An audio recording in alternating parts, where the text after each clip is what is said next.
Now Jupiter had not revealed himself, nor laid aside the semblance of a bull, until they stood upon the plains of Crete.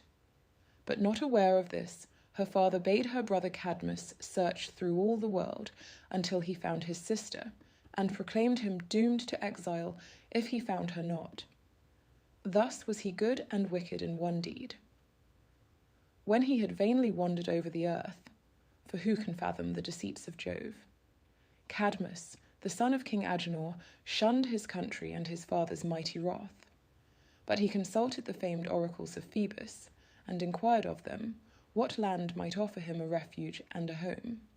And Thebes answered him, "When on the plains a heifer that has never known the yoke shall cross thy path, go thou thy way with her, and follow where she leads. And when she lies to rest herself upon the meadow green, there shalt thou stop, as it will be a sign for thee to build upon that plain the walls of a great city, and its name shall be the city of Boeotia." Cadmus turned, but hardly had descended from the cave.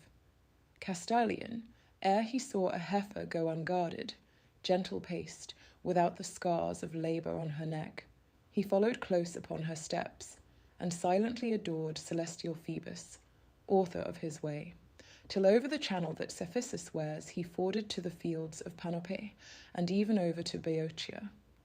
There stood the slow-paced heifer, and she raised her forehead, broad with shapely horns, towards heaven, and as she filled the air with lowing, stretched her side upon the tender grass, and turned her gaze on him who followed in her path.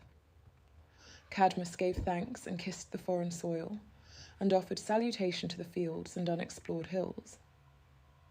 Then he prepared to make large sacrifice to Jupiter, and ordered slaves to seek the living springs, whose waters in libation might be poured.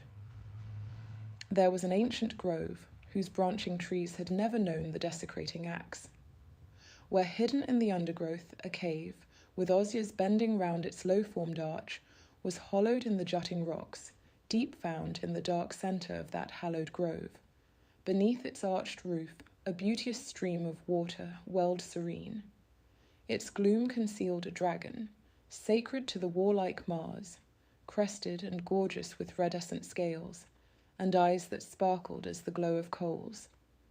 A deadly venom had puffed up his bulk, and from his jaws he darted forth 3 tongues, and in a triple row his sharp teeth stood.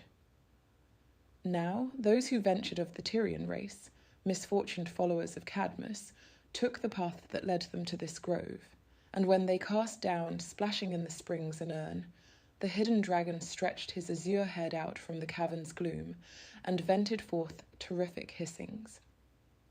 Horrified, they dropped their urns. A sudden trembling shook their knees, and their lifeblood was ice within their veins. The dragon wreathed his scales in rolling knots, and with a spring, entwisted in great folds, reared up his bulk beyond the middle rings, high in the air from whence was given his gaze the extreme confines of the grove below. A size prodigious, his enormous bulk, if seen extended where was naught to hide, would rival in its length the serpent's folds, involved betwixt the plains of the twin bears. The terrified Phoenicians, whether armed for conflict, or in flight precipitate, or whether held incapable from fear, he seized with sudden rage, stung them to death, or crushed them in the grasp of crushing folds, or blasted with the poison of his breath.